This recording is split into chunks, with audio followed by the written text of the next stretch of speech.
When The Sopranos was released in 1999, it was an instant hit, very quickly becoming a cultural phenomenon.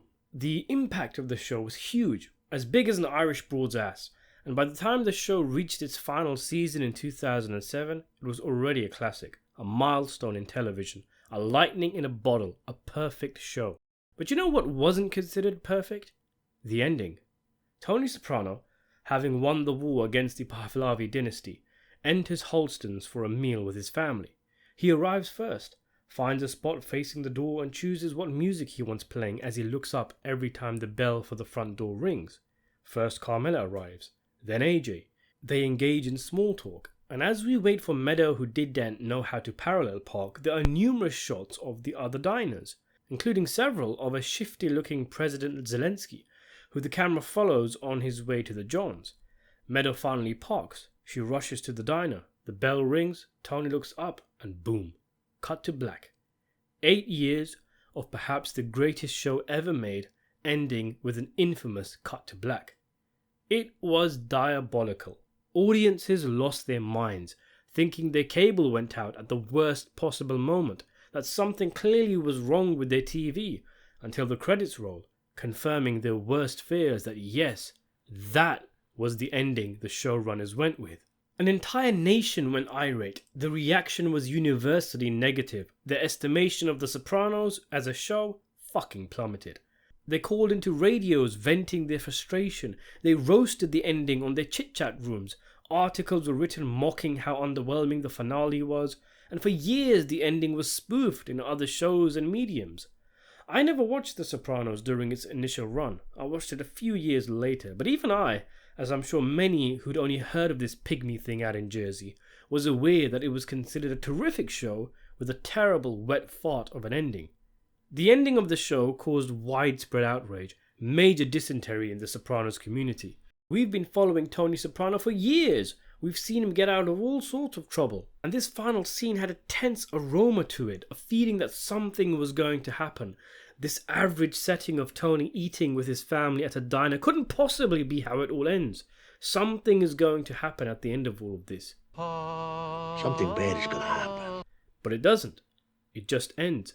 And even if you think it isn't simply a case of Leadbelly enjoying his food and going home, rather the guy in the members only jacket shot him, and the cut to black indicated Tony's death, the fact that it wasn't shown is one of the many things that irked people about the ending. At least he didn't suffer on screen, and for that we can be grateful. Now today I don't want to discuss the different theories as to what happened to Tony in the end. In fact, I've got a lot of videos on the ending discussing different theories, like whether the last episode was a dream, whether Tony died of an onion ring induced heart attack. I've done a list of all the people who could potentially have put a hit out on Tony if he did indeed die, and I've done a detailed video on my favourite Sopranos ending theory, which is that New York put out the hit. Paulie was aware and either unable or unwilling to stop it, and Patsy was a docile passenger in the conspiracy. And that video is called Did Paulie, Patsy and Butch Kill Tony Soprano? Check it out, and if you like what you see, consider subscribing to the channel and hitting the notification bell for more videos. You can also support the channel and get early access to videos by becoming a patron or channel member. Members only, a lot of money in this shit. This video is part of my Why You're Wrong series. I haven't done one of these in ages, but what we do here is offer alternative takes to well-established opinions when it comes to shows, characters and story arcs. Check out the rest of the videos in this series where you'll see some for the likes of Richie Aprile and Uncle Philly my ass. Look, it's completely natural to be aggrieved the first time you see the ending. Once you get past the initial shock, maybe even anger, I think all our collective reactions were, what, is that it? I'd heard a lot about the ending and it certainly lived up to its disappointing hype. You feel cheated, unsatisfied. Maybe I didn't have as much of a passionate reaction to it as some, simply because I watched it after it originally aired and knew of its reputation. I was more like, okay then, pretty dud. I guess they couldn't think of a better way to end it. Whatever. But I actually want to argue that they couldn't end it any better. That the way The Sopranos ended is the best possible way for the show to have ended. It took me a few days of digesting, of gestating the ending. Slowly but surely, in the space of a week, I started to come around to it. I went from thinking a hit is a hit, and that, my friends, is not a hit, to thinking, alright, but you gotta get over it, to thinking, it's a beautiful fucking hit. And now where I stand with it, years later, I think the ending of the series, like the show itself, is a masterpiece. Not just decent, not just good, but absolutely incredible. And today, I'm going to argue why. There has been revision in the zeitgeist. Many went from not liking it to thinking it was great, and of course we have to mention the minority who always liked the ending. But even today, about 20 years later, not a peep, you'll still see comments, articles, videos all talking about how the ending was a disappointment. Now, of course, a major complaint is that the ending was unsatisfying, it lacked resolution. But it didn't. It does have a sense of finality to it, it's just that it takes a while for us to realise. And that is because, at the risk of starting a riot in the comment section, it is a death scene. Tony Soprano gets his brains blown out by the members only guy. We cut to black the moment it happens, the exact moment Tony dies and loses consciousness. David Chase didn't want to get graphic beyond that. The very idea of it repulses him so. I never even humoured the idea that Tony didn't die. I didn't know that there was a question about it, a debate raging for years, until I looked online to see there was so much back and forth. For me, I thought he died, and that was it. And one question from the ending was who had him killed, not whether he died. I never thought he walked out of that diner. The very thought never even entered my head. In fact, we discuss many Sopranos theories on this channel. Here's one for you I've never seen discussed. I actually think that there was never supposed to be a mystery about the ending. That it wasn't the intention of David Chase to have us go into the unknown not knowing, have the question floating out there as to whether he was whacked or not. I think Chase intended for it to be definitive, that yes, Tony was killed in that moment. I mean, they literally telegraphed it. They keep cutting to a nervous Zelensky. They make a point to follow him to the toilet, which by the way is a homage to The Godfather, with Michael going to get the pistol. In other words, they are deliberately wanting you to make the connection to that scene in The Godfather where someone comes back from the loo and blows the brains out of a guy eating a succulent meal. And then there's the other clues that I'm sure you're aware of by now. The calzone with legs saying you probably don't even hear it when it happens. Patsy saying it won't be cinematic. The episode opening with organ music and Tony looking like he's lying in a coffin. A test run of sorts earlier in the season where the hairdo gets whacked and momentarily Silvio doesn't realise what's going on. Tony in the episode College saying, right under my nose, you'd think you'd know. And Meadow calmly replying, no dad, you won't. And a few other clues that have recently come to my attention, like in Junior's final scene, a sign saying next meal supper, as if to indicate the next scene is Tony's last supper, the Judas in this situation being the rat Carlo.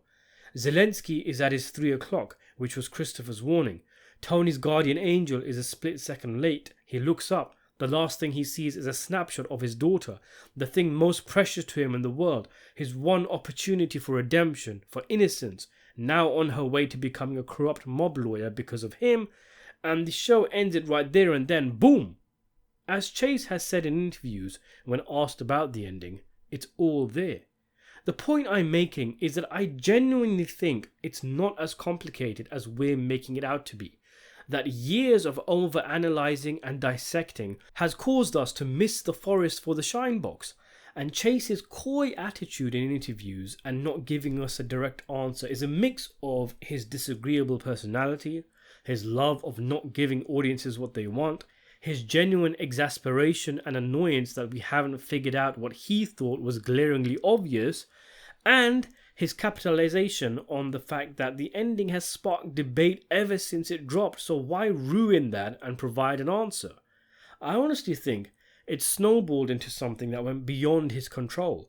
And there's interviews he's done where it really looks like the ending isn't that big of a talking point for him. He doesn't often get involved in the did he or didn't he debate. And when he said it's all there, he wasn't being mysterious. He was being sincere.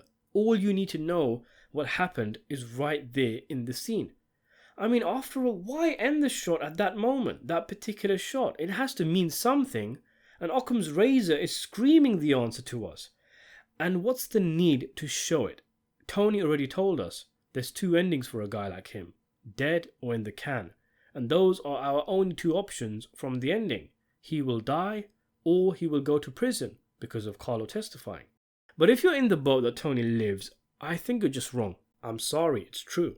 And therefore, the idea that the ending of the show lacks resolution is objectively false. And saying, well, we didn't actually see him die, isn't the best of arguments. I mean, we didn't actually see Adriana get shot by Silvio after she crawled under some leaves for warmth, nor Gloria off herself. So does that mean she's still hanging around too? And whether you think he lived or died, why does it have to provide us with satisfaction? Whitecaps didn't make us feel good, nor Aid's death, or Tony closing Chrissy's camel nose, but these are some of the best moments in the show. Melfi didn't get justice after Employee of the Month, but her saying no before we cut the episode is one of the most powerful moments in the show, even if it denies us gratification. The ending is in line with many other storylines which have no resolution or are ended open to interpretation. The Russian, whatever happened there, Furio, Barry Haydu, Pyomai. Chase did not insult our intelligence by giving one of the smartest, most thought-provoking shows out there an ending where he holds our hand, failing at the final hurdle, afraid to take a creative plunge. Instead, he allows us to be a part of the creative process, to have our own understanding of what happened at the end, whichever is satisfying to us. Because to counter my previous point about him definitely dying and it not needing to be shown, it is true it wasn't shown. So people who think he lived are entitled to think that, so long as they can back up their arguments. And that's one of the genius elements of the ending. They didn't give us a definitive outcome that we'd have to accept whether we liked it or not.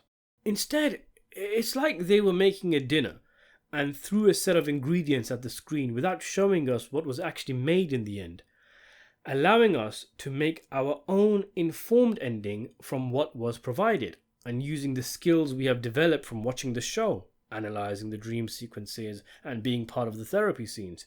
We can choose our own fate for Tony, whether it be the onion ring death, a shooting, a dream. The show was always innovative, wacky, and never rested on its laurels. Fans were waiting for the return of Tony Soprano in season 3, and yet the premiere of that season focuses on the bumbling FBI with Tony as a minor character. There's that VHS style reverse where Tony faints after encountering Noah. A huge chunk of season 6B follows his coma dream. The show was always using interesting effects and narrative techniques, and it does this all the way up until the final shot of the show. It's not Chase selling us short at all, selling out, throwing in the towel, giving up. It's the complete opposite. It's a brave and risky ending. He maintains that artistic level he set for himself and delivers a creative bulldozer of an ending. Yes, it leaves us frustrated, but it requires us, as many scenes in the show did, to sit and reflect. It forces us, in fact, because until the credits start rolling, we think something else might happen. And that reflection, that rumination, is something the show wanted from us ever since Tony sat down in Melfi's office staring at that statue, the very first scene in the show. The ending works on so many levels. It's an accumulation. It's everything coming together, all of Tony's ghosts and demons. I've always said that the debate of whether he died or not was missing the point, that the bigger takeaway from the ending was that Tony was finished in every way. He's lost his crew, he's lost his soul, he's lost Melfi's sessions, he can't remember what age he was referring to when he said remember the good times, his relationship with his wife is artificial, he has squandered numerous opportunities to better himself and ended up accepting that he is a monster. He's got the RICO case against him, he's corrupted his daughter, he's got Carlo almost certainly testifying. And by the way, the fact that they never actually 100% confirmed that Carlo is testifying is further proof that we can choose whatever ending we want. Anyway, even if he is killed here, he has so many enemies, it could be anyone. That's the point. He is finished. He can't die on screen because he's already dead, figuratively speaking. In universe, story-wise, it makes complete sense. The way Phil was whacked in front of his family in public was humiliating. They even crushed his face so his mother couldn't give him an open coffin at the funeral. That's gotta be resolved. And what better way would New York and Butch have than to reciprocate? Kill Tony when he is with his family. Another closed coffin funeral for Cosarelli to arrange. It wipes the slate clean. The commission would have demanded it. It would have gotten rid of old feuds, and it would be necessary, seeing as though a Jersey guy in charge of the construction racket, which New York is involved in, is flipping. Word would get out, and perhaps New York knew that Tony himself could flip, give up the whole thing. Yeah, I had a semester and a half at college. The ending is scary. It taps into the dark, morbid, uncomfortable reality of mortality, where there are no full answers offered. Things happen that are unexplained, where we might have a pixel but not the full picture. When my time comes, tell me, will I know what's happened, what's happening? Will there be something, or just emptiness? There's a real sense of dread about it. All you're seeing is a family getting ready for some onion rings, but whenever I rewatch the ending, which I rarely do, I get a tense knot in my stomach. The impact of the cut having the same effect if we really did just watch Tony getting his brains blown out instead. It's the editing and the music as well. It doesn't allow the song to have its release. We don't get "Don't Stop Believing." We get "Don't Stop," and then we cut. We end on a high note without the satisfying conclusion, much like the ending itself. If they did wrap up the scene with Tony dying or the cops bursting in, it would have taken away from the grander themes of the show. Existentialism, nihilism and such. That's what the show is about, not the weekly adventures of your local greaseball crook. If Tony died, that's all you focus on. That's all you'd talk about at work the next day. The plot, instead of the themes, the feelings the ending generates, and what The Sopranos is really about deep down. And let's talk about that, because that is really clever. There is so much stress in this scene, and yet all we're seeing is the regularness of life. But that's the point. The constant paranoia, Tony's shifty looks, watching those around him, even in his regular moments, that is his life now. This is how he will live. You have to remember, if you watched it live, knowing there's 10 minutes left for the entire show to end, and Tony sits down and eats with his family, you're thinking something is going to happen. Something bad is going to happen. Something big. It has to. There's only 5 minutes left. Maybe you're checking your watch, checking how long is left, checking the angle of the sun. When is it going to happen? Look, there's the shot of the members only guy. Look at those two black guys who have walked in. What is it going to be? Who is it going to be? And then we end. And that 10 minutes of tension, that is life as Tony Soprano. We experienced the way he feels and lives. That is now how his life feels, and the show masterfully put us in his shoes. His life being consumed by the same tension we just felt in this scene. You gotta wonder what's next, huh? He and we are made as one, and in that moment his experience ends, so does ours. Chase didn't want to give us the satisfaction of seeing Tony go out with a bang, so instead he merges us, kills us and Tony together. It is the ultimate compromise, but the ultimate rebuke of the audience too, who've spent years rooting for Tony, frustrating David Chase, who made him so evil in season 6 so we'd hate him, and in a delicious irony, when we finally want to see Tony killed, he denies us that too. Even if you take this scene at face value, ignore the tension. The Sopranos was never about mob wars and all of that. It was about the little moments, the regularness of life. It was about Tony and Calm looking at each other when the phone rings in season 2 and a disgruntled Tony resignedly picking up the phone. It's about Tony taking IQ tests from the back of cereal boxes. It's about Tony getting bored at his office job and looking to pass the time. It feels so real at times. And what better way to end the show than by giving us a scene of what it is really about, a little moment with his family, perhaps the last he'll ever have. One argument that some may have is that if Tony was indeed killed, we are robbed of the aftermath, the fallout. But very cleverly, the show has already shown us what will happen if Tony dies, and it does so after the season 6A shooting of Tony. Carmela will not get the help she thinks she'll get from the mob. She'll be left on her own. The crew will be infighting. AJ will become a mess, wanting to get revenge. I've talked about this more in my video, the hidden details that reveal what happened after the ending. And also, all the options for an ending that Tony has have already been covered and showcased by other characters. If he decides to get out and leave the game, that's Carmine Jr. If he goes to prison and gets sick, that's Johnny Sack. And if he does indeed get killed in a public setting, that's Phil. All bases covered. Tell me a better ending. What could they have done that would have been more talked about, more remembered, more infamous, one that would have more impact? What? He gets shot and Carmela just sits there screaming with an onion ring and part of Tony's brain in her mouth? Jamal Ginsberg walks in and punches Tony's lights out?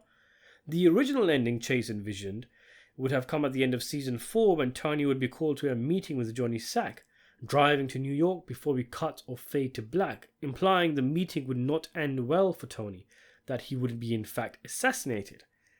Are you saying that would have been a better ending? That would have been more satisfying? Yeah, it ties it up, but it sounds fairly generic, and in all honesty, it would probably spark the same did he or didn't he debate. One idea I had for the ending, extending the one we got and continuing the sense of paranoia. Tony and his family walk out of Holston's. He sees Meadow off, and the rest decide to go home together in Tony's car. His family gets in. He opens the driver's side door, pauses, and stares, looking out in an elongated shot of the street. It's dark, spooky, and we're just looking at Tony standing there, not quite sure if he's actually looking at something tangible, as it's too dark to make out. Is it a hitman waiting in the alleyway? Is it a supernatural Grim Reaper coming to make a collection? Does Tony think he's actually spotted something, or is he just paranoid, having to live like this going forward, always having to look over his shoulder? We get a close-up of Tony's face as he stares out, pensive, worried maybe, a final look of resignation, acceptance maybe, of what is to come, and we cut to black. Or we go on for a few more seconds. Tony calls out, "Tony!" Mr. Mob Boss snaps out of it and gets into the car, the camera staying where it was, where Tony's face had been, and then we cut to black. That's the only thing I can think of that would give the ending more of a feeling of resolution, but maintaining the tension from the Holston scene, and by and large making the same points as it. That point being the tension, the bittersweet aspect to the ending, in that if he is finished, which he is, whether that be the indictments or a bullet coming down in a day, a week, a month, years, why worry? Whatever happens, happens. Just keep calm and carry on. Don't stop. So I think I'll end it there. Ultimately, as much of a cliche as it is to say this, one testament to the brilliance of the ending is that we're still talking about it. That years later a guy sitting in a basement is making another video on it, and thousands of basement dwellers are watching the video. That's right, we're talking about you cagey fuck. What do you make of the Sopranos ending? Are you someone who is disappointed with it? And has this video perhaps made you see an alternative way of looking at it? Let me know in the comments section below. Subscribe to the channel, and thanks for watching.